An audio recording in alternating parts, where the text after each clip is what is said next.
episode of Crocheting Through Medical History. I'm Maria.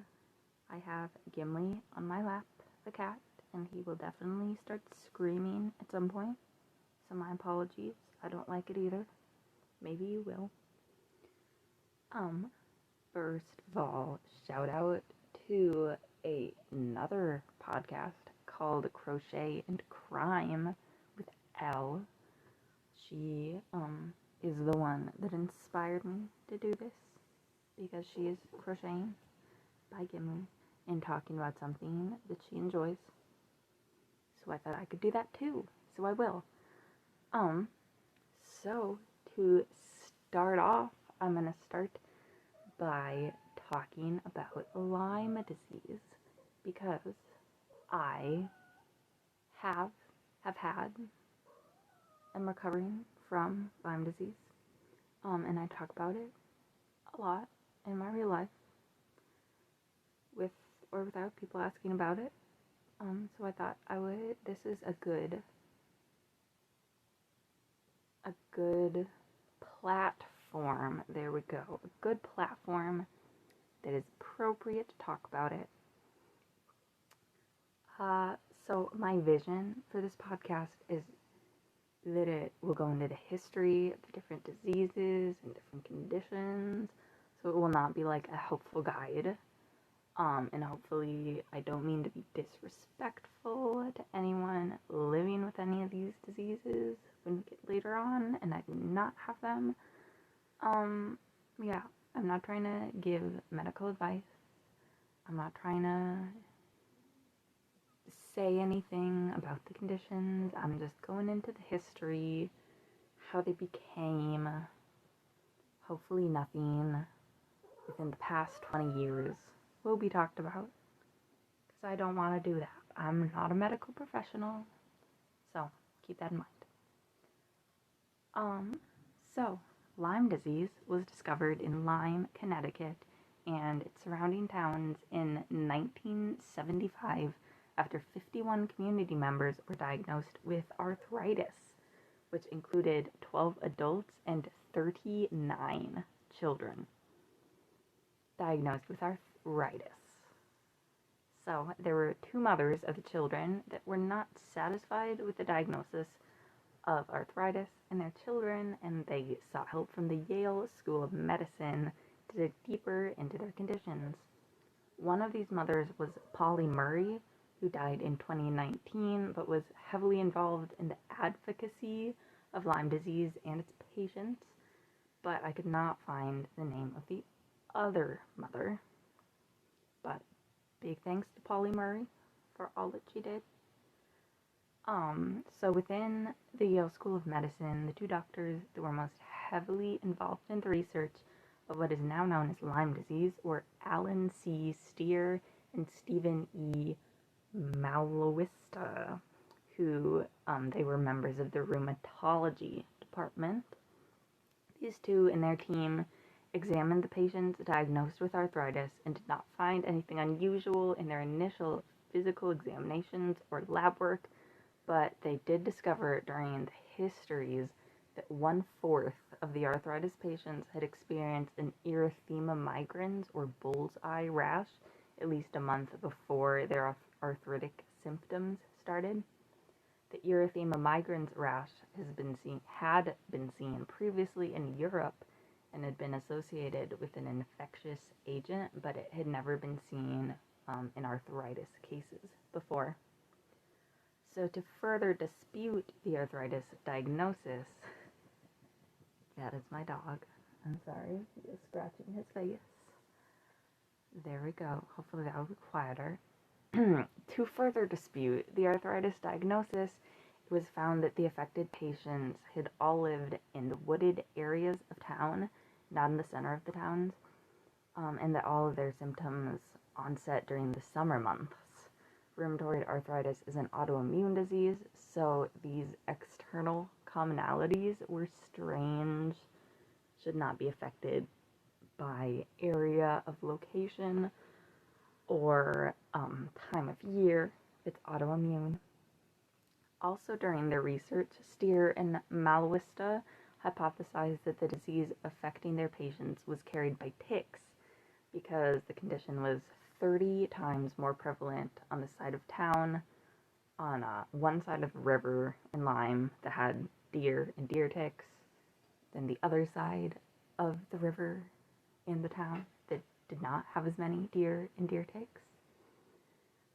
When they realized that there was more going on than just arthritis, Steer and Malwista asked local healthcare providers to refer their patients with erythema migrans rashes as soon as possible, and this enabled them to continue research that uncovered that Lyme arthritis could present with symptoms in the nervous system, in the heart, as well as in the joints. By 1977, it was suspected the bacteria was involved in the disease, and in 1980, it was determined that antibiotics would improve the erythema migrans rash and the arthritis symptoms. I am back, so sorry, I needed a drink.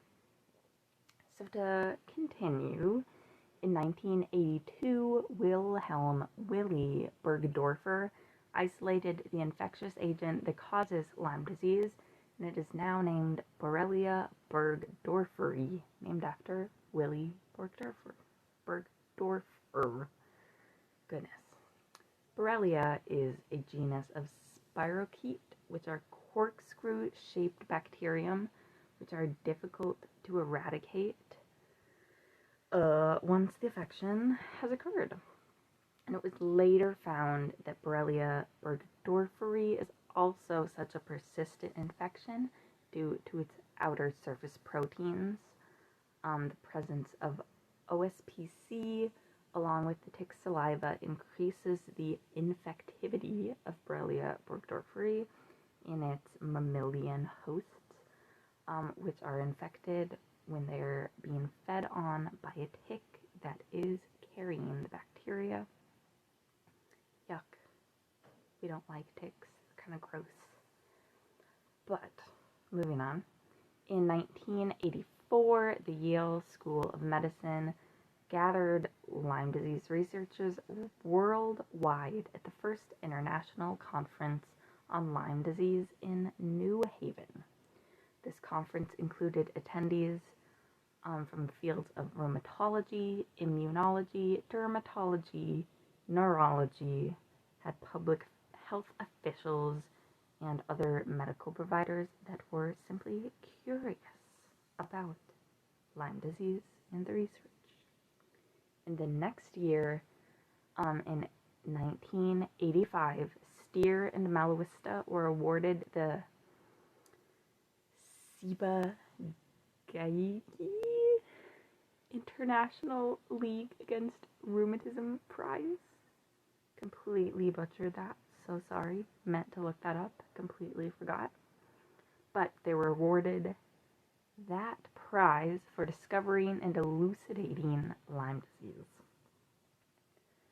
Being a relatively newly discovered condition, Lyme disease is still not fully understood, but it can be categorized as early Lyme disease, which presents with a bullseye rash, fatigue, and other symptoms presenting within a month or so of the rash, and late Lyme disease, which commonly presents with asymmetric oligoarticular arthritis in the knees and other large joints.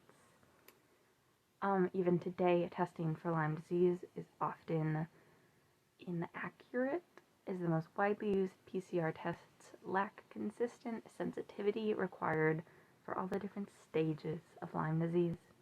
This leads to many false negative tests that cause many Lyme patients to be misdiagnosed, and the disease itself is underdiagnosed, which in turn leads to long-term chronic Lyme disease not being widely recognized by the medical community. As not a medical professional, but as a post-professional sick person, I very much believe in long-term Lyme disease. I fully advocate its diagnosis, its treatment, and obviously its existence. I definitely believe in it. I definitely think other people should believe in it. But I'm trying to be non-biased, so forget I even said that. Regardless of my beliefs, Lyme patients often recover more fully with antibiotic treatment as soon as possible after a tick bite, whether or not an erythema migrans rash is observed at the site of the bite. Again, only 25% of those initial patients had a rash, so it's not a good indication of whether or not you were even bit by a tick. So you can still get Lyme disease, still be bit by a tick, even without a rash. In conclusion, Lyme disease is widely not under. Lyme disease is widely not understood, and its existence and impact is a heated area of debate in the medical community, but it can impact many different parts of its patients' bodies and can cause very bad, unfortunate things that are not always easily treated. As a Limey, I want to give a big shout out to, it's going to be a lot of names, gonna mispronounce most of them, very sorry. Alan C. Steer, MD, Stephen E. Malowista, MD, David R. Sneidman, MD, Francis M. Steele, MD, Derland Fish, PhD, Eugene D. Shapiro, MD, Errol Fickrig, MD, Linda Bockenstedt, MD, Wilhelm Willi Borgdorfer, PhD. Thanks to the rest of the Yale School of Medicine Research Department that was involved in the Lyme research.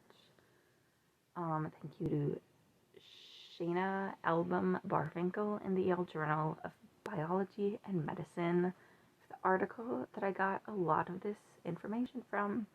And lastly, thank you to Polly Murray and all the Lymies and their loved ones that have advocated or are advocating for this disease and for the people affected by it. That is all for today. I will be back later. Please follow me on Instagram, Crocheting Through History. Nope, scratch that. Crocheting Through Medical History. Very important. It is in parentheses in my head. It is not in parentheses in the Instagram handle. But just know that it is in parentheses. Follow me on Instagram.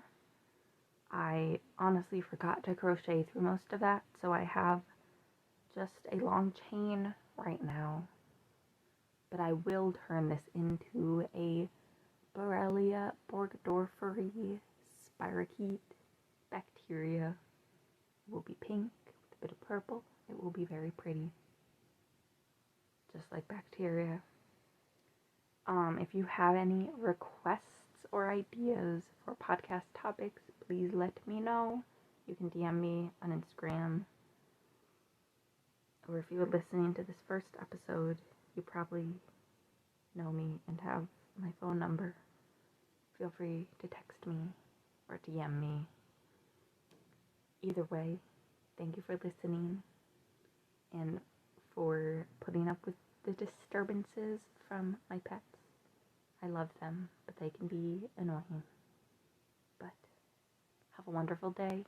I will see you next week. Bye-bye.